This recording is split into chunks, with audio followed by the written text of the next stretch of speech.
Robbie, fair to say the feel-good factor is pretty good at the moment, a very professional performance against Montrose at the weekend. Yeah, I was pleased with the way we started the game, the way we approached it, and getting the early goal obviously made a big difference to us. It helped us settle in, and then I thought we played some good stuff at times, and pleased for the fans as well. We brought a huge crowd up, and they go away happy, so we need to carry that through into this game on Friday.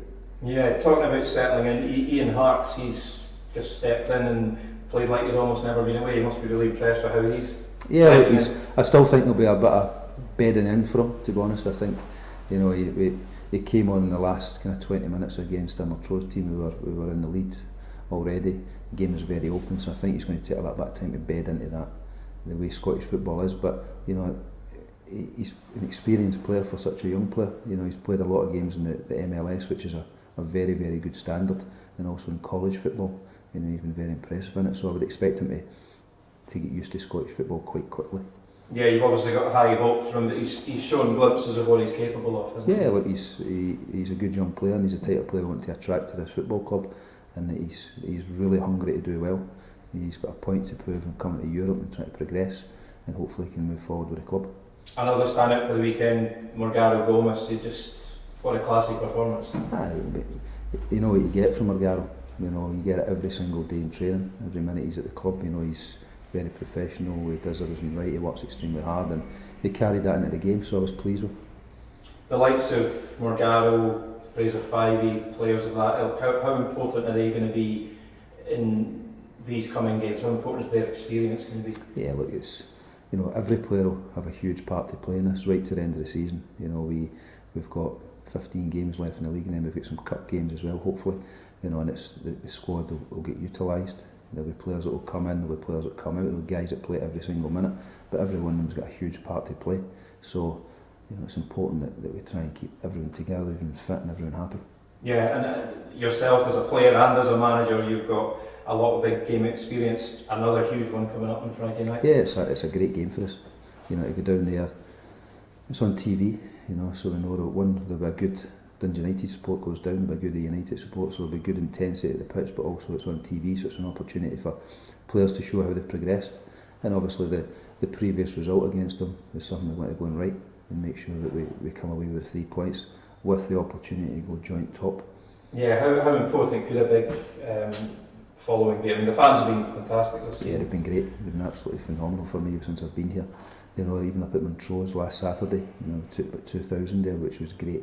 And I expect them to come again on a Friday night, even though it's a tough journey to get down there after work, but we appreciate the support, and the more we can get down there, the better energy we get for the stands, and hopefully the better energy that reciprocates back onto the pitch.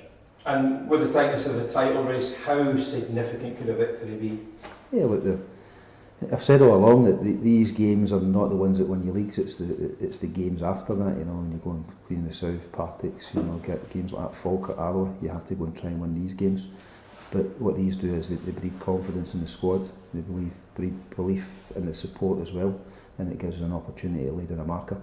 Well, only 3 points, but I was going to come to that. Chance to put a bit of a marker down, make a statement of intent. Yeah, definitely.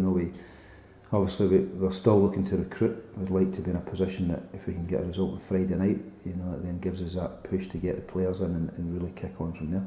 Yeah, obviously last time you met Ayr United, you were turned over heavily at Tannadice. That adds a bit of extra spice to the occasion, doesn't it? Yeah, definitely.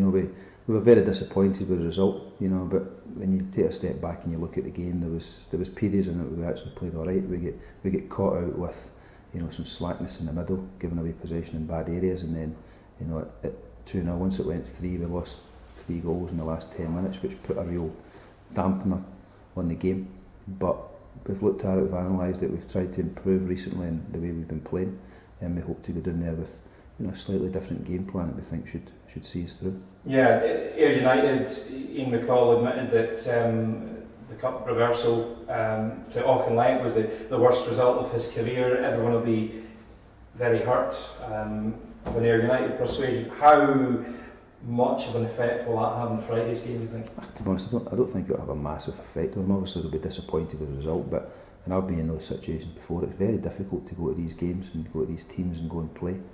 and actually get through. You know, sometimes you have to grind it out, and they were unfortunate. When you look at it, they had, I think, 22 shots at goal, you know, and they couldn't score any. Auchinleck got the park and score a header from a set play, and they get the result. So, you know, they'll be very disappointed. Will it have an effect on the Friday?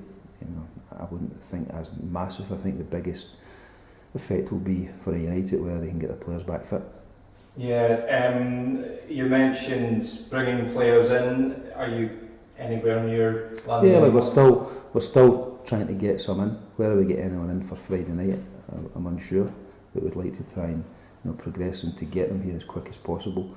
But as every January is, you know, the first week to 10 days it's extremely busy, and then it dies down for the next fortnight, and then the last, you know, 5 or 6 days it all kicks off again. So I expect most of the movement from you know, everywhere in Britain to be after this weekend's fixtures.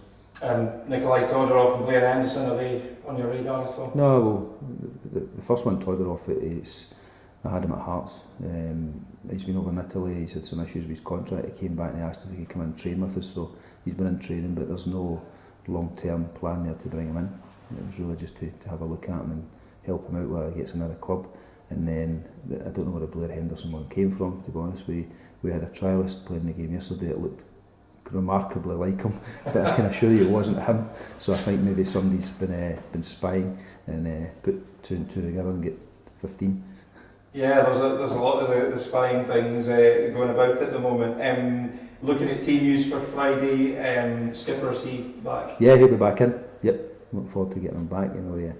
Obviously the game last week on the Astro, we just felt that we've asked a lot of Fraser recently since I came in. He was out for 9 months with cruciate, and then I kind of threw him straight in, and he had that initial hit where the adrenaline's kicking in, and then, you know, after 5 or 6 weeks it's difficult to continue that. So he's still actively building his fitness, and, you know, it's important that we try and take him in and take him out to make sure we get him through this and get him back to his old self. And how's everyone else? Good, all good, everyone's training. So a couple of wee niggles for the game at the weekend there, but they'll all be ready. Okay. Cheers, Dave. No, we just Oh, sorry. yeah, sorry. Covered everything in that, no? You talked about there, you know, there's 9 days left in the transfer window. You Yes. spoke about players potentially coming in. At the start of the window, we talked about a squad upheaval, so to speak. What's the situation with guys moving out? Is that something? Yeah, we're still actively doing it, but as you know, probably the hardest thing in football is to move players out that you know, aren't going to be involved in the team. You know, we have to, obviously they get contracts that they've signed, so we have to honour that, and we have to try and come to some sort of agreement with them that they're happy and we're happy, and at the moment we're trying to do that. Yeah. And with regards to the players that you've already brought in, it was clear on Saturday, you know, there's a real emphasis on the attacking edge of the game. It seemed to be sharper. Are you happy with how the attacking side of the team is at the moment, or is that an area that you're still looking No, to? I'm still looking everywhere, to be honest. We've got our targets and we're really trying to get them in, but you know, the January window is a very hard window to get players in. You know, we've looked to bring quite a few in and move a few out, so it's been very hard for us. You know, you'd like to be in a situation where you either don't need to bring any in, or it's maybe like 1 or 2 that's coming in to add to the squad. You know, but we've found ourselves in a situation that we need to do a lot more than that. So we have to be working very, very hard, but we also have to be patient to make sure that we don't make the mistakes of previous windows.